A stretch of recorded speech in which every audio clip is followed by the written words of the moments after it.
আজি প্ৰথম বনাইছোঁ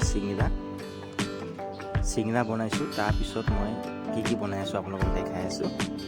চিংৰা ফ্ৰাই কৰা হৈ গ'ল। হোৱাৰ পিছত এইফালে চাওক কচুৰি পেকেটিং আছিলে, বিয়া এখনত পেকেটিং কৰি আছে কচুৰি মিস্ত্ৰী। দেখিছে এনেকৈ বক্সত পেকেটিং কৰিছে। ৰাতিপুৱা আজি অৰ্ডাৰ আছিলে, তো সেই গতিকে অলপমান সময় লাগিলে বস্তুখিনি বনাই ৰেডি কৰোঁতে। ৰেডি হৈ গ'ল এতিয়া মোৰ। আৰু এইফালে চাওক চন্দ্ৰপুৰি বনাই দিলোঁ গৰম গৰম। এই মিঠাইটো বহুত বিক্ৰী হয় আমাৰ দোকানত, ৰেগুলাৰ বনাবলগীয়া হয়। কিয়নো ইয়াৰ ভিতৰত নাৰিকল পাউডাৰ দিয়া হয়, খাবলৈ খুব টেষ্ট হয়। আৰু এইফালে চাওক কাটা নিমকি ফ্ৰাই কৰিছোঁ।